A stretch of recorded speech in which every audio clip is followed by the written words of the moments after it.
Hello colleagues, we are very excited to have this year's annual Sir Frank Kitto public lecture for 2021 with Professor Tim McCormack.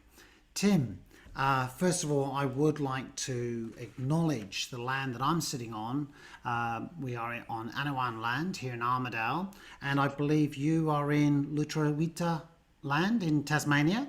And we thank you for that. And we have people listening and watching from all over the country. So we'd like to acknowledge and show our respect to our elders, past and present. We really put a high regard on the importance of our Indigenous culture, and we're celebrating. And I know you have been working on a particular project in respect of that area for Tasmania. But today we're changing your focus to another important project, and your presentation is our national responsibility, the Brereton report, an investigation of alleged ADF war crimes in Afghanistan.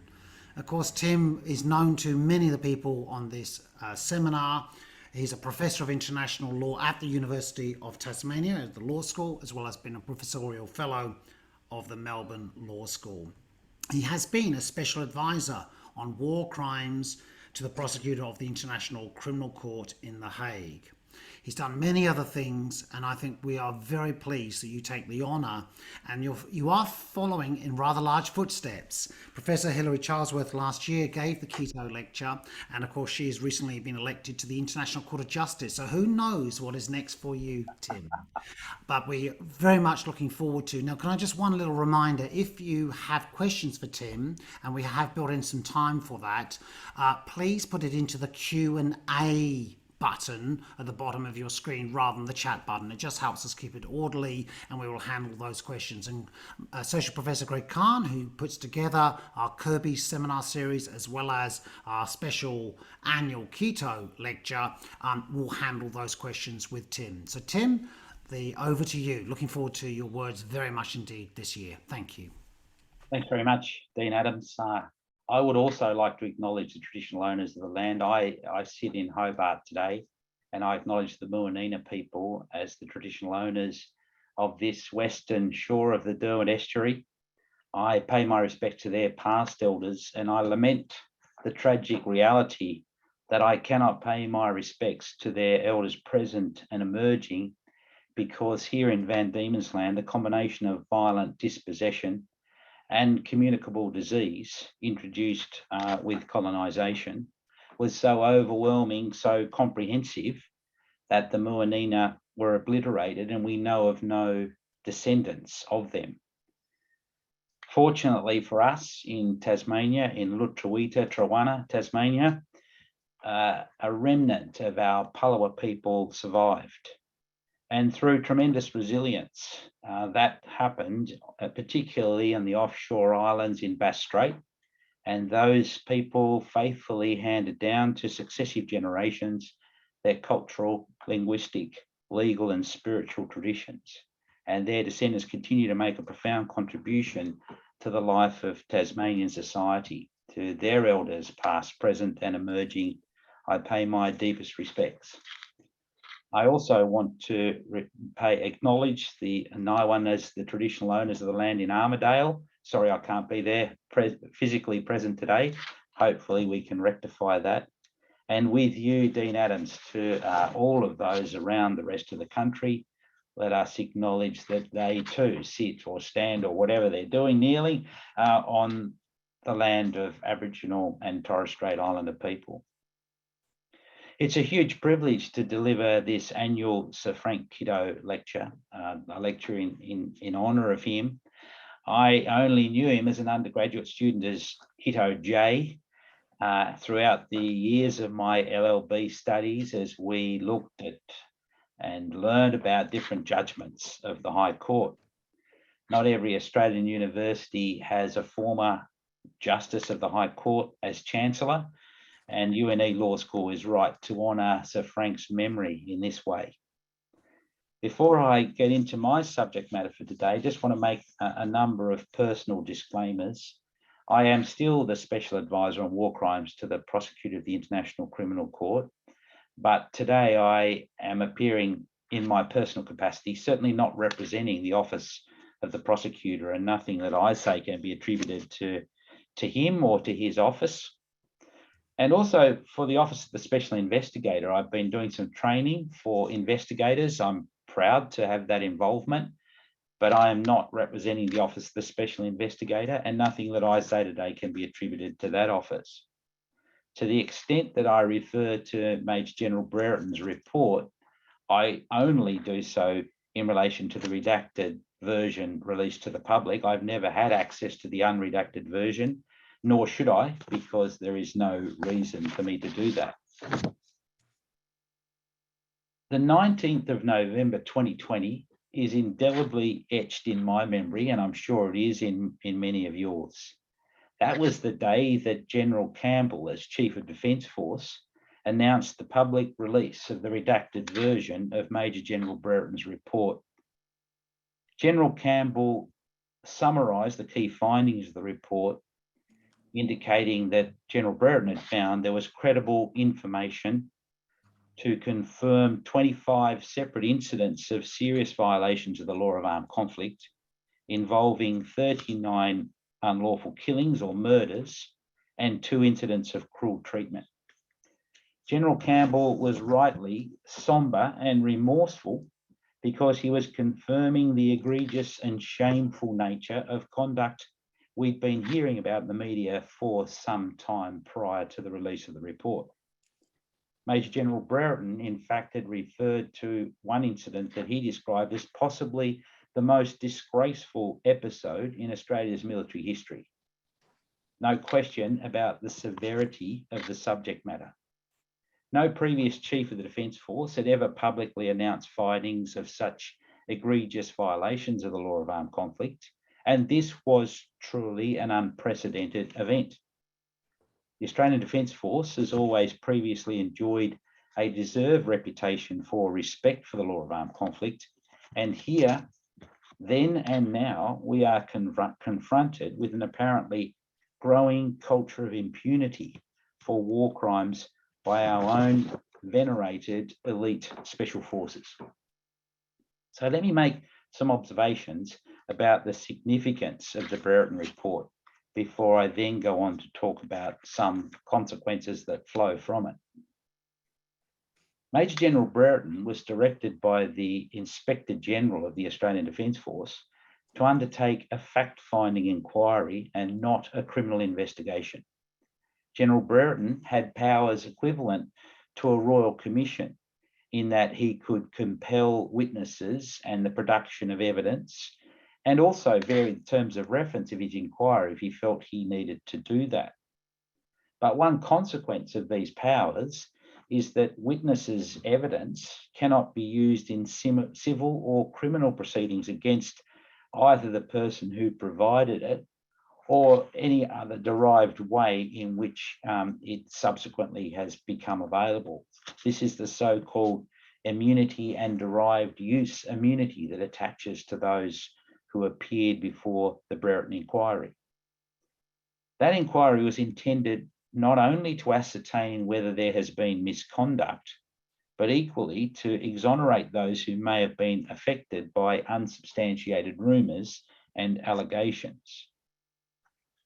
No doubt we're all aware or conscious of the phenomenon of regimental inertia, the closing of ranks to protect individual and collective reputations. And this is not a phenomenon isolated to the military context. We know that from the Royal Commission into Sexual Abuse in institutions around the country.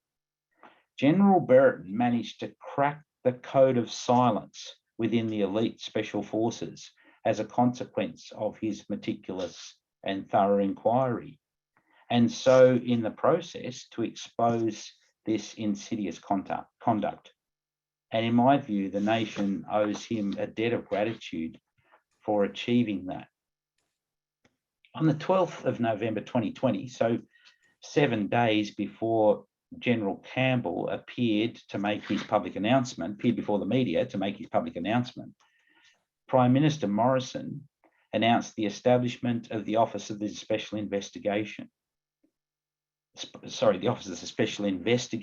And then on the 17th of December, following month, 2020, Mark Weinberg, QC, former Justice of the Court of Appeal of the Supreme Court of Victoria, was appointed Special Investigator, and Chris Moratis was appointed Director General of the Office of the Special Investigator. The office commenced work on the 4th of January 2021, and its website indicates 3 key purposes. 1, to review the findings of the Brereton report. 2, to work with the Australian Federal Police to investigate the commission of criminal offences under Australian law arising from alleged violations of the law of armed conflict by ADF members in Afghanistan between 2005 and 2016. And 3, to develop briefs of evidence for referral to the Commonwealth Director of Public Prosecutions for any offences that may be established as a consequence of the investigation.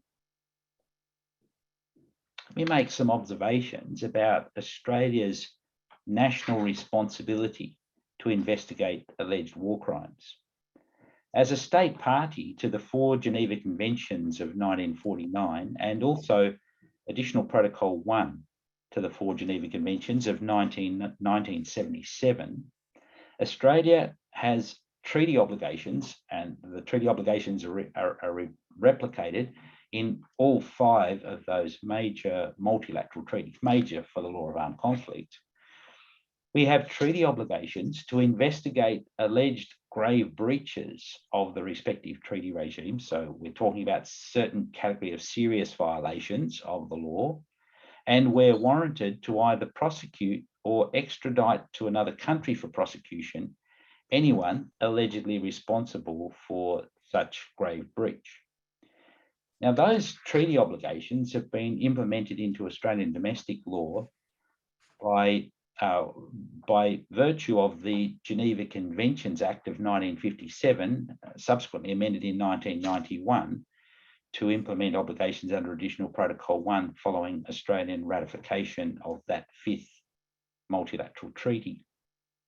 All 5 of the treaties impose an obligation on Australia and other states parties to implement the enforcement provisions on the basis of what we in international law call universal jurisdiction. That is, to give to Australian courts jurisdiction to try alleged grave breaches for anyone who has come to Australia, irrespective of their nationality at the time the alleged conduct occurred, the nationality of the victims at the time of the alleged conduct, and also irrespective of the physical location, the jurisdiction in which the alleged conduct occurred.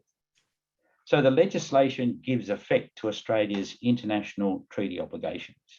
And those of you who know the law of armed conflict will instantly recognise that grave breaches of all 4 Geneva Conventions and of Additional Protocol 1 can only occur in the context of an international armed conflict. And General Brereton is emphatic and correct in law, in my view, when he characterises the armed conflict in Afghanistan, at least from June 2002, when the Taliban lost power, until they regained it earlier this year, as a non-international armed conflict. And I mean, that's quite a technical aspect of the law of armed conflict, the subject for another lecture, perhaps. Happy to take questions about it. How can you possibly have tens of thousands of foreign troops deployed into the physical territory of a country and it be a non-international armed conflict? It's all about the legal status of the Taliban as the other party to the conflict, rather than the character of all the intervening states on behalf of the elected government of Afghanistan. But except for now that we're talking about a non-international armed conflict. Our implementing legislation under the Geneva Conventions Act deals with the situation in international armed conflict. Well, the International Committee of the Red Cross's customary international humanitarian law study, comprehensive study of the status of customary obligations, claims that the obligation to investigate alleged war crimes applies as a matter of customary international law to both international and non-international armed conflict. Australia has never objected to that proposition, and in fact, in our implementing legislation to give effect to the Rome Statute for the International Criminal Court, Division 268 of the Commonwealth Criminal Code Act of 1995 now incorporates war crimes in both international and non-international armed conflicts, consistent with the approach of the Rome Statute itself. Now, the existence of these international legal obligations on Australia have never previously been activated. We've implemented them into our domestic law, but we've never enforced that law, despite some glaring examples of where the law could have been applied. Perhaps the most glaring of them, in my view, is the case involving Dragan Vasilkovic, also known as Captain Dragan, also known as Daniel Snedden. Dragan Vasilkovic was alleged to have perpetrated grave breaches of the Geneva Conventions in Croatia. He was an Australian citizen. Like many citizens descended from one or other of the ethnic communities in the Balkans, travelled to the Balkans to participate in the armed conflict there. And the conflict involving the Serbian forces, both government forces of Serbia and various Serb paramilitary organisations, were part of an international armed conflict with Croatia following its independence in 1991. So the suggestion is that the grave breaches regime under the Geneva Conventions Act in Australia could have been used as a basis for investigating and possibly prosecuting Daniel Snedden, Dragan Vasilkovic in Australia, but that never happened. Instead, he was the subject of an extradition request to Croatia and was subsequently extradited for trial there. I'm not trying to suggest there's any equivalence between the allegations of the conduct of Dragan Vasilkovic and of elite special forces of the ADF in Afghanistan. But one key difference between the situation involving Mr. Vasilkovic and the allegations against the ADF is that from the 1st of July 2002, Australia has been a state party of the Rome Statute for the International Criminal Court. As a consequence, the International Criminal Court has jurisdiction over ADF conduct in Afghanistan for two reasons, or two alternative bases. The first, because Afghanistan as the territorial state is a state party to the Rome Statute. And secondly, because Australia as the state of nationality is also a state party to the Rome Statute. So a question that arises for me is, what are the implications of ICC jurisdiction, particularly in terms of obligations on Australia to investigate alleged war crimes? The International Criminal Court possesses what the Rome Statute calls complementary jurisdiction. And that means that the Rome Statute recognises that relevant states, including the territorial state and the state of nationality, both have a better claim to jurisdiction than does the court itself. Article 17 of the Rome Statute incorporates the so-called complementarity formula, a word that's been coined, doesn't appear in the Rome Statute, complementarity, but that word has been coined to encapsulate the relationship between the International Criminal Court and relevant national courts. The International Criminal Court only has jurisdiction where a relevant state, in this case Australia and Afghanistan, are unwilling or unable genuinely to carry out the investigation or prosecution. Now, importantly, the Rome Statute doesn't require a state party to prosecute alleged Rome Statute crimes. It obliges state parties to investigate or prosecute. And one example of unwillingness that's referred to in Article 17, paragraph 2 of the Rome Statute, unwillingness to undertake a bona fide process, manifests in proceedings which were not conducted independently or impartially. Those are the key hallmarks of a bona fide process. So provided the International Criminal Court is satisfied of the bona fides of a national investigative process, the court won't second guess the national decision to proceed with prosecutions or not to proceed with prosecutions, presumably for want of sufficient evidence. In addition to any legal obligations, in my view, there's a moral obligation on Australia to investigate alleged ADF war crimes. How can we promote increased respect for the law of armed conflict amongst regional militaries if we aren't prepared to do that as a minimum?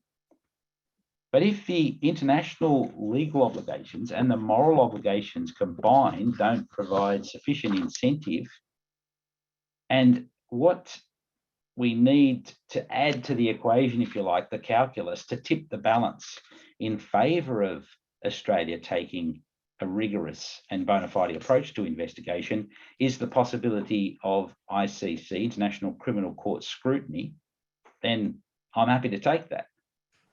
In my view, one reason why the international community needs a robust and effective international criminal court is to provide an additional incentive for states to take their national responsibilities of investigation more seriously. I'm not trying to ascribe motivation to the Australian government or the Defence Force, but General Brereton certainly refers to the Rome Statute and the implications for Australia, and this is the observation that I want to make.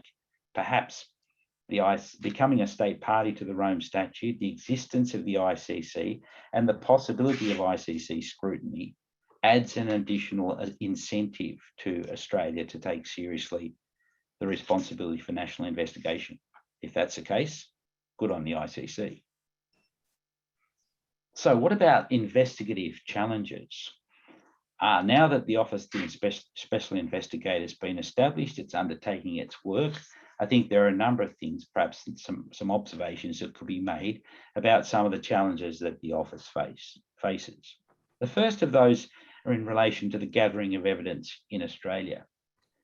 You could be forgiven for assuming that the hard investigative work around ADF alleged war crimes in Afghanistan has already been done in the Brereton report, and that material now just gets handed over to the Office of the Special Investigator. Nothing could be further from the truth.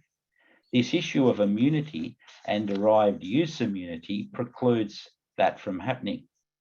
So the Office of Special Investigator investigators are almost starting from scratch, although not quite. A number of individuals who were deployed to Afghanistan on various rotations of the elite special forces have spoken publicly to the media about their witnessing of alleged war crimes by fellow ADF members. Presumably, if those individuals that may have spoken to the Brereton inquiry are willing to take their stories to the media, then they're presumably also willing to talk to and to cooperate with the Office of the Special Investigator. The proceedings, the defamation proceedings brought by Ben Roberts-Smith will be enlightening for a number of reasons. Of course, his case is a civil proceeding, and so the burden of proof on the balance of probabilities is significantly lower than the criminal burden of proof beyond reasonable doubt. However, it seems from media reports about the Roberts-Smith defamation action that many former and current ADF members intend to testify either for or against Ben Roberts-Smith, and presumably a great deal will be revealed about the nature of that evidence from all those individuals, and possibly the willingness of some insiders to testify as to the perpetration of war crimes in Afghanistan, whether in relation to allegations that the Fairfax media have made against Ben Roberts-Smith or more broadly. Second potential category of challenges will involve, or could involve, the gathering of evidence in Afghanistan. The Australian government decision to close the Australian embassy in Kabul was certainly a setback, because that would make the logistics of travel with or to Afghanistan and within Afghanistan to identify and interview possible witnesses more complicated than it would have been if the embassy was there and embassy staff were able to facilitate that.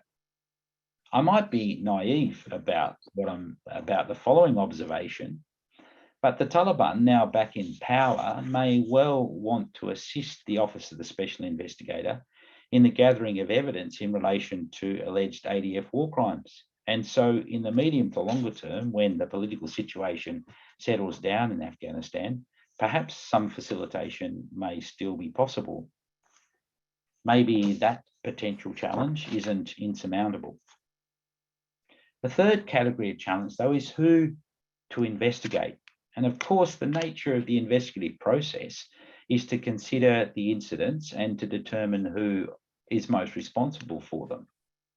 Obviously, the perpetrators who actually carried out the unlawful killings, or the alleged unlawful killings, or the alleged incidents of harm, are the obvious starting point. But General Brereton makes an emphatic assertion that the instigators, the accessories who facilitated, induced, perhaps even ordered the offences in some cases, are those who should be most responsible, should be held most responsible, and an obvious focus for the investigation. The commanders are also another important category. General Brereton rightly distinguishes between the operational commanders, the patrol level commanders, usually non-commissioned officers at the rank of corporal or sergeant, from higher level, or what we might call tactical or strategic level commanding officers. General Brereton is scathing of the role of the patrol commanders, the operational commanders, who he claims conceived, committed, continued, and concealed the conduct in question. But he's rather more generous in respect of higher levels of command, finding no evidence that higher level commanders had knowledge of an indifference to the had knowledge or were indifferent to the commission of war crimes, and no evidence that higher level commanders failed to take steps that could have prevented or discovered the war crimes listed in the report. General Brereton does assert that higher level commanders, however, do bear moral command responsibility and accountability for what happened to their command, and that they indirectly contributed to the criminal behaviour, particularly by accepting embellished reports and by not questioning external accounts and criticisms of elite special forces conduct. General Brereton also found that some commanders of the elite Special Air Services Regiment bear significant responsibility for creating and encouraging an environment where war crimes were committed because of a warrior culture, he says. Fortunately, the Office of the Special Investigator is not limited or restricted in any way by General Brereton's findings, and I think that is a very important observation to make. The concept of command responsibility is a fundamentally important doctrine that underlines or underpins the efficacy of the law of armed conflict. The International Committee of the Red Cross speaks of command responsibility as necessary to prevent a fatal gap, it describes it as, between the law and compliance with it in military operations. Commanders have an explicit obligation to ensure that their subordinates act in compliance with the law, and when violations occur, that they act to ensure accountability for those responsible for violations. This doctrine of command responsibility is a specific mode of criminal liability in the Rome Statute and replicated in Division 268 of the Commonwealth Criminal Code into Australian domestic criminal law. The doctrine incorporates a three-part test. Firstly, that the commander in question had and exercised effective authority and control over the subordinate forces whose conduct is in question. That's fundamental. If the commander did not exercise effective authority and control, how could they be held criminally responsible for failing to exercise that very authority and control? Secondly, the commander either actually knew or, on the basis of a doctrine of construed knowledge, was reckless as to whether forces were committing or about to commit offences. Now here, in this three-part test on the constructive knowledge aspect, if the prosecution is unable to prove actual knowledge, our implementing legislation under Division 268 of the Commonwealth Criminal Code departs from the test for constructive knowledge in the Rome Statute. In the Rome Statute, is actual knowledge, or owing to the circumstance at the time, should have known. The constructive knowledge involves a test of criminal negligence. The Australian implementing legislation increases the bar, if you like, to require prosecutors to prove beyond reasonable doubt criminal recklessness as to the possibility of crimes having occurred. So there's a variation to Article 28 of the Rome Statute. The third part of the test is that the commander in question failed to take all reasonable and necessary measures to prevent the crimes occurring, or if they've already occurred, to surrender those allegedly responsible to the relevant authorities for investigation. May well be that in the course of the Office of Special Investigators' investigations of these crimes, higher level commanders are either found to have failed to act, or perhaps that there's insufficient evidence of liability to refer any of them to the Commonwealth Director of Public Prosecutions. I guess we'll have to wait and see what happens in terms of referrals further down the track. But I certainly hope that the Office of the Special Investigator includes high-level commanders in the course of the investigation. It's imperative that people in those roles at the relevant times in Afghanistan understand their potential liability and understand the importance of scrutiny through this criminal investigative process. So let me make a few observations by way of conclusion. It is possible that there will be no criminal prosecutions emerging from all of this, from the current investigation that's happening and possible referrals to the Commonwealth Director of Public Prosecutions. And if that happens, presumably it will be on the basis of a judgment that there is insufficient evidence to satisfy the burden of proof in criminal proceedings beyond reasonable doubt. If, as a result of a rigorous and independent investigation, that's the final outcome, then I'll live with that, and I suspect so will the Office of the Prosecutor, the International Criminal Court, on the basis of an assurance the process really has been independent, impartial, rigorous, and bona fide. I'm not suggesting that I hope that's the outcome. I'm just keeping open the possibility that it is, because we can't prejudge what evidence, what level of evidence will be available. But whether or not that's the outcome, it's certainly not the whole story. The question of whether there are prosecutions that emerge as a consequence of the Brereton report and the subsequent special investigation, there is a much broader issue here, an issue of culture that has allowed these allegations to surface. And that issue, those issues of culture, go way beyond criminal accountability. General Campbell has begun to address that challenge, and I certainly hope he receives political support in pursuit of it. As my colleague Eve Massingham at the University of Queensland Law School has observed, the very first obligation in each of the 4 Geneva Conventions of 1949 is for state parties to respect and ensure respect for international humanitarian law. I used to believe that the ADF was an organisation committed to that fundamental legal obligation. But it's clear as a consequence of the findings of the Brereton report that much still needs to be done beyond criminal investigation and prosecution to achieve that outcome. That, of course, is not to suggest that the investigation is not important. And if, as a consequence of it, there is sufficient evidence to refer matters to the Commonwealth Director of Public Prosecutions for prosecutions, then, of course, a very important message will be sent, not only to the ADF, but to Australian society and to other militaries that we interact with, about us taking seriously allegations of serious violations of this body of law.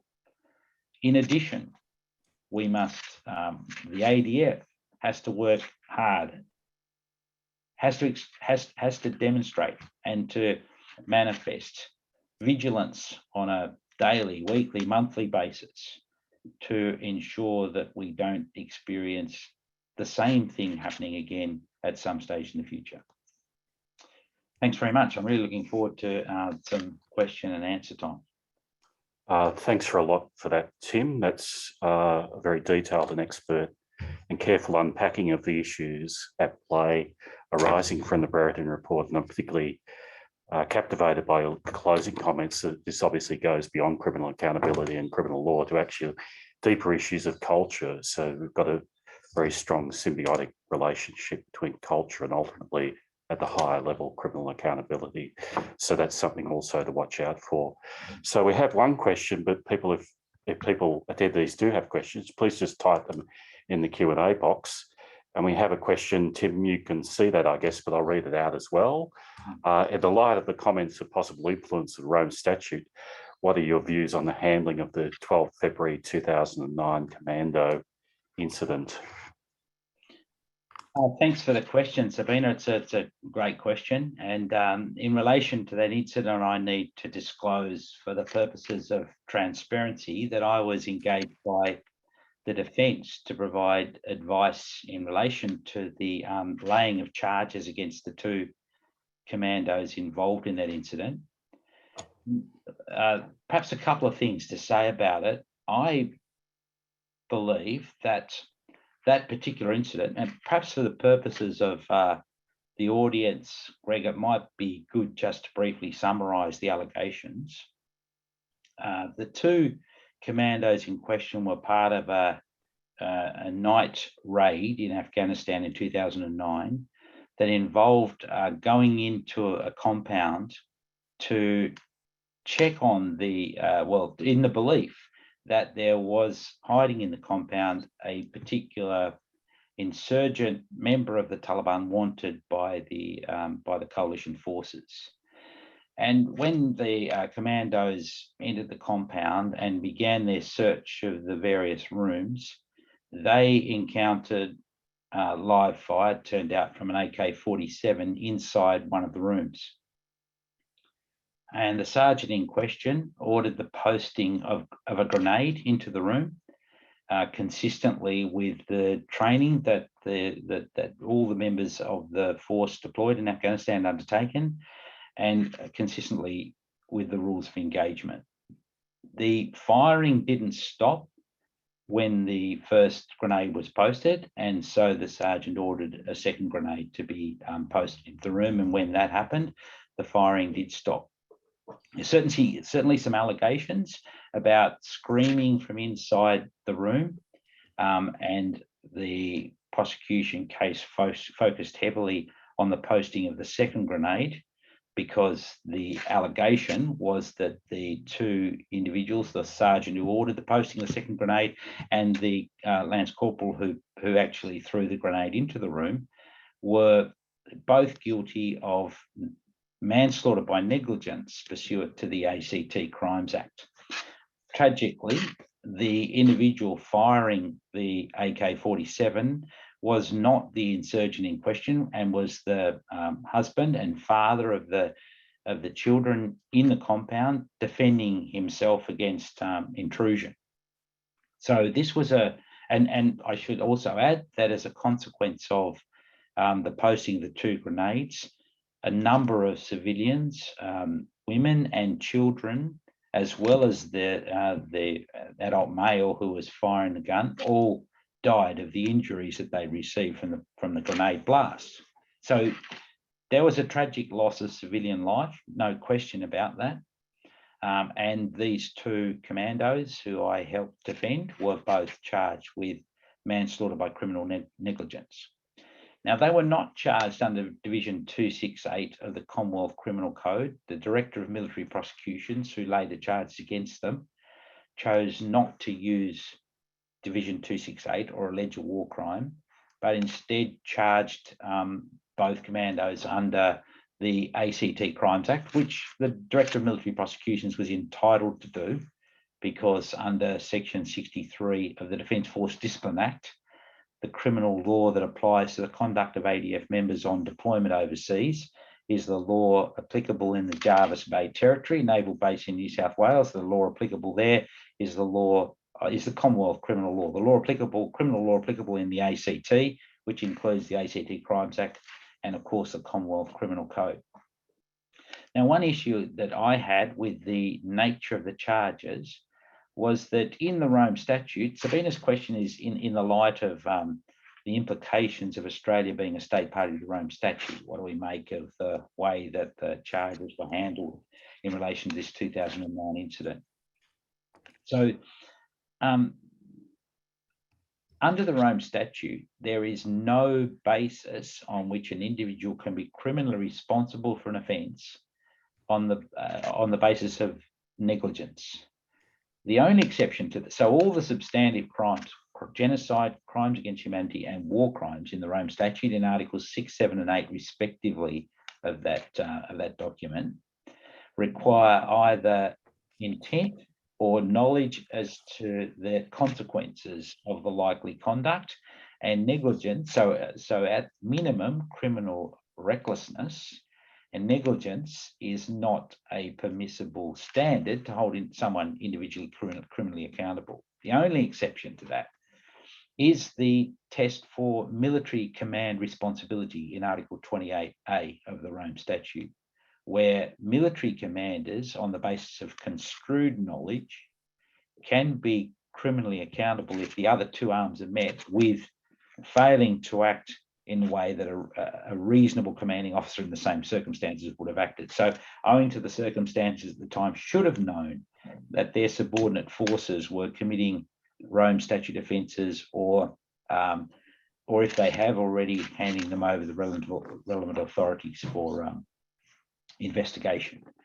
So, one of my arguments on behalf of the defence, or to the Defence Counsel, I didn't appear as counsel, but one of my arguments to those defending the two was that negligence is not recognised in the Rome Statute as a basis for a criminal liability for a war crime.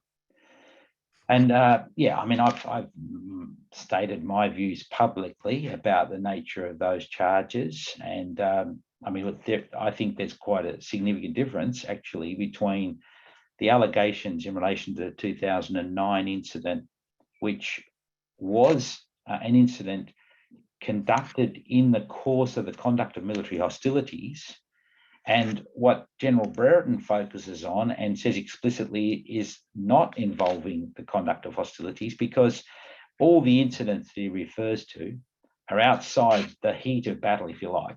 I mean, they were allegedly perpetrated against individuals under the control of, in the custody of, Australian Special Forces. And you cannot execute, and you certainly can't hand out harsh punishment to someone that is held in your custody. That's a fundamental rule of the law of armed conflict. Okay, we've got some other questions. So Cameron Moore asks the next question, Tim, which you can see. What do you think should be done about public perceptions that the ADF should not be held to account for events like this, or actions such as Breaker Morant took, or war crimes generally? Yeah, thanks, Cameron.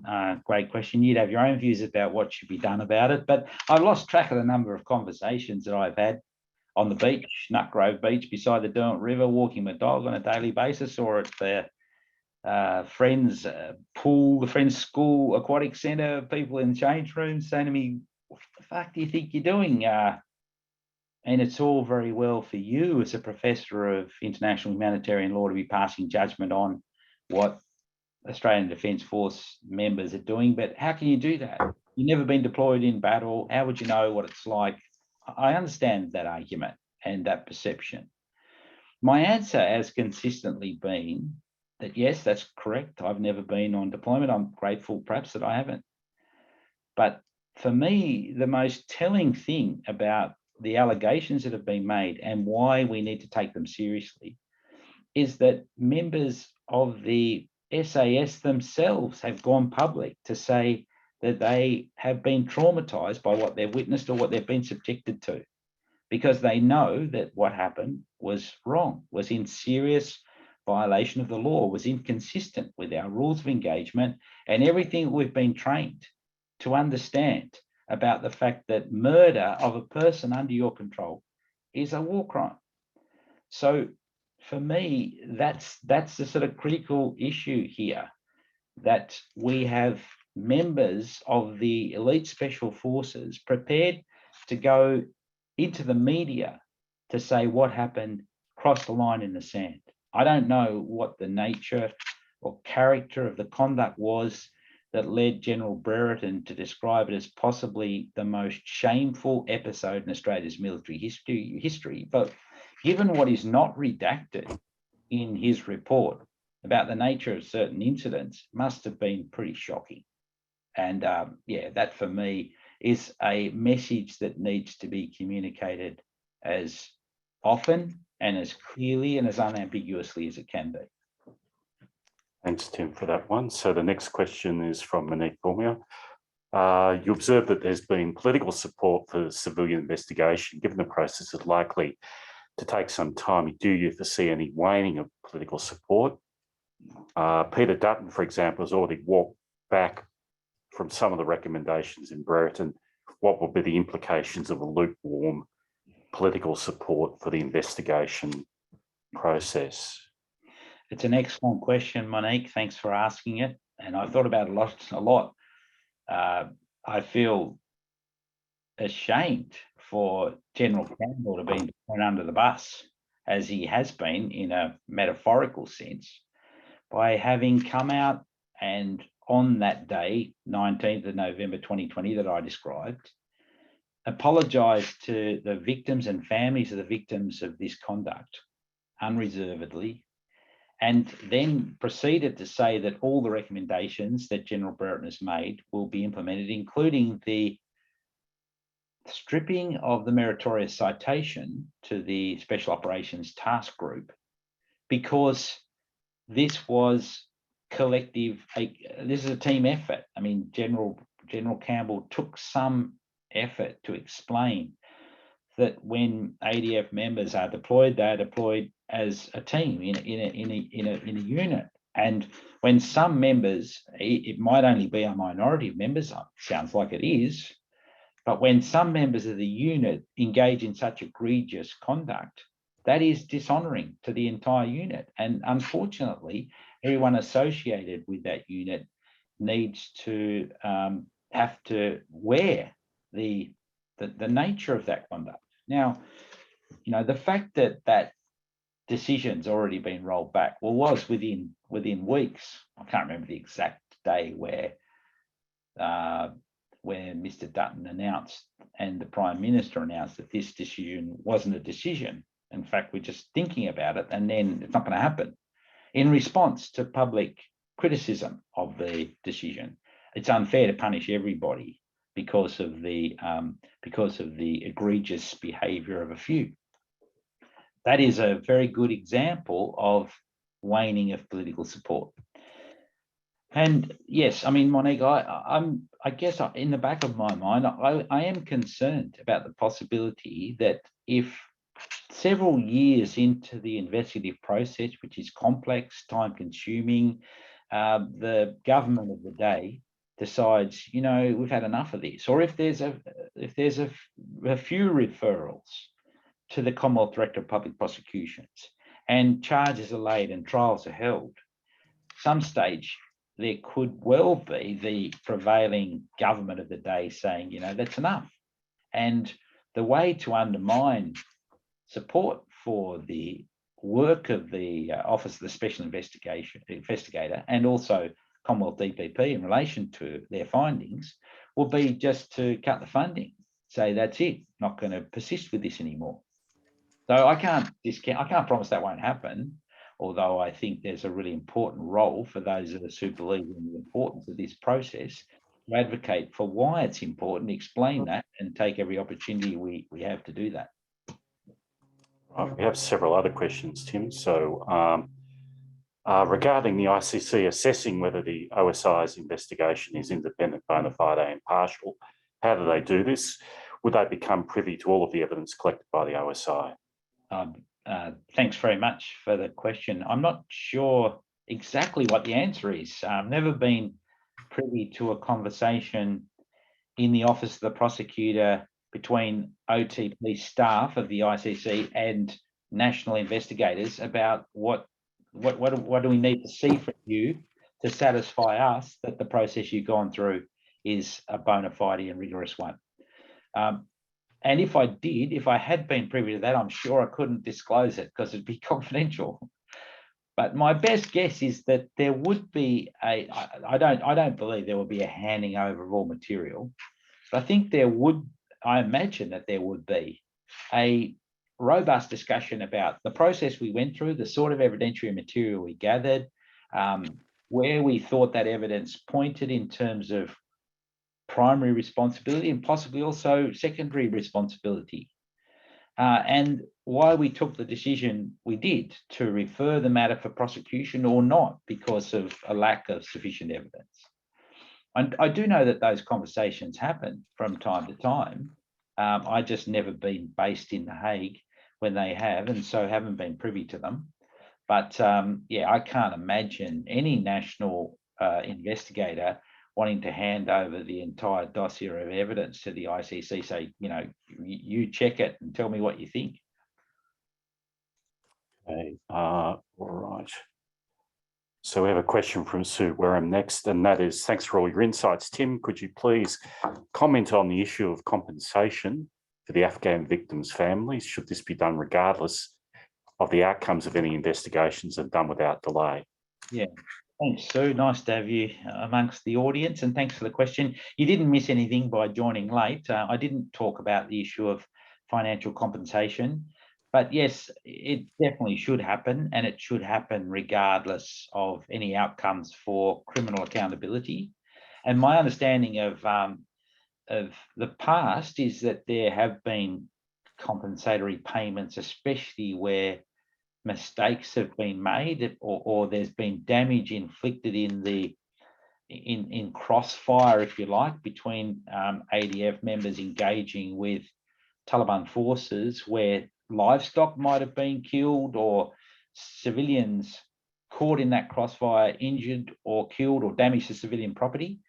There's a process for the awarding of compensatory damages. I know that my former colleague at Melbourne Law School, Professor Bruce Oswald's done a lot of work in relation to compensation for those sorts of situations. So yes, I think that should happen irrespective of the outcome and should happen without delay. Thanks for the question. Okay, and another question, Tim, from Melanie O'Brien. Given that almost all past complementarity decisions and generally discussion has been based on substantive crimes, what directions do you see a discussion in the ICC taking that looks at complementarity for a mode of liability? Yeah, thanks, Mel. Is joining us from WA, I presume. Nice that you can be with us from the West Coast. And I should just say, Mel, thanks very much for pointing out the discrepancy between the test for command responsibility in Division 268 versus Article 28 of the Rome Statute. I saw you cited in, I think, Douglas Guilfoyle's article summarising the findings of the Brereton report. So thanks very much for alerting me to that. On this question, yeah, I think that's I haven't really thought through the question before. How would the test of complementarity apply to a mode of liability rather than the substantive crimes themselves? There's been a lot of discussion in the past, speculation perhaps, about what would happen if the substantive crime that was charged at the national level did not have an equivalent in the Rome Statute, or at least not have the same name in the Rome Statute. So you charge someone with a particular offence that doesn't have an equivalent provision, let's say in Article 8 on war crimes. I haven't ever read any speculation about the question in relation to the selection of a mode of liability, but I suspect that it could still apply. I mean, if the question was about a selected form of direct participation or alleged direct participation or indirect participation in a crime, so physical perpetration, co-perpetration, or accessorial liability, I suspect it's less likely that there would be a focus by the ICC Office of the Prosecutor staff on whether it should have been this or that mode of liability. But it may be that if in a state situation there is no willingness to lay charges in respect of command responsibility, and the OTP believes that there should have been because their view of the evidence is that there are commanding officers who escaped criminal liability, that responsibility hasn't gone far enough up the chain of command to cover those most responsible for the conduct, which is the test that Article 17 refers to, then that may be in the future a basis for the court deciding that this failure on the part of the relevant state is an example of a lack of willingness. But as you say, I mean, that's sort of speculative in the sense that we don't have any precedent for it that I'm aware of. And yeah, I'm not sure how likely it will be. I think it's a possibility. We have time for a couple more questions. So one from Anne Hamilton: if there are no prosecutions, what's the process for the international community to be satisfied as the bona fide as the decisions not to prosecute? Yeah, thanks, Anne. That's a really good question. I think that'll be a challenge for the Office of the Special Investigator and perhaps for the Commonwealth Director of Public Prosecutions, because, and in one sense, this challenge is not unique to the current scenario, because prosecutors, whether it's the Commonwealth Director of Public Prosecutions or state directors of public prosecutions, are making or exercising prosecutorial discretion every single day. On the basis of the brief of evidence that's presented to them, they have to decide whether or not to proceed with charges and pursue criminal trial proceedings. And often those choices that are made are profoundly disappointing to victims or families of families of victims. And I think certainly at the state level, I've seen letters from Director of Public Prosecutions to people explaining decisions why charges have not been laid in certain circumstances. I'm not sure that that's a routine practice, but I suspect it probably is. And in the case of the Office of the Special Investigator, if there are no referrals to the Commonwealth Director of Public Prosecutions, then I imagine that the Office of the Special Investigator will have to think through what are the implications of that. How do we communicate that this decision has been based on inadequate or insufficient evidentiary material rather than some political basis for not wanting to lay charges against this particular individual? Okay, and I think we've got a question from Eric Ghosh, if I'm correct. Is there some awkwardness in there being final recourse to the ICC, yet the Australian standard for criminal responsibility for commanders is more stringent than the one provided in the Rome Statute? That's a great question, Eric. Thank you. I thought about that actually when I was preparing for today's lecture about what the possible implications might be for a slightly higher standard of responsibility for command responsibility in Australia compared to the Rome Statute. And I suspect that, I mean, in theory, yes, there could be some tension. I suspect in practice, not much, because I suspect that if in circumstances where prosecutors, either at a national level or at the ICC, do not have evidence of actual knowledge on the part of commanders and are relying on a constructive knowledge test, it's unlikely that charges are going to be laid unless there's pretty significant evidence of a failure, significant evidence of the basis to satisfy the constructive knowledge test. So what I really mean by that, I guess, is that I think it's unlikely at the International Criminal Court And I say this, I make this observation, particularly in light of the appeals chamber decision in the leading case at the ICC on command responsibility as the mode of liability, case against Jean-Pierre Bemba. I think it's unlikely that charges are going to be laid on the basis of a bare negligence standard, because it's already clear from the majority in that particular decision that the prosecution's approach to the test for command responsibility may not be the way that the judges are going to see it. They may already be demanding a higher standard than the statute indicates. Doesn't mean, I mean, future appeals chambers are not bound by the earlier decision in Bemba. So I could not only concede that, I actually welcome that, because I have fundamental disagreement with the approach of the majority in Bemba.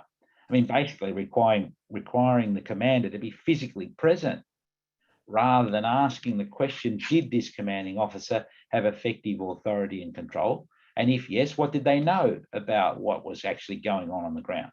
And then what did they do on the basis of that knowledge?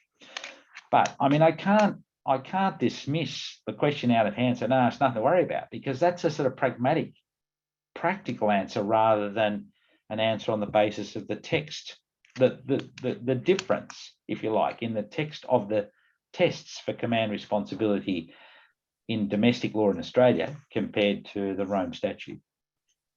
Tim, thanks for your answers. I'm not sure how other people are faring at the moment, but we've had sort of a screen outage here in the law staff library, but we're coming up to time in any case, so we'll try and get the other, I think there are one or two questions, perhaps email them to you.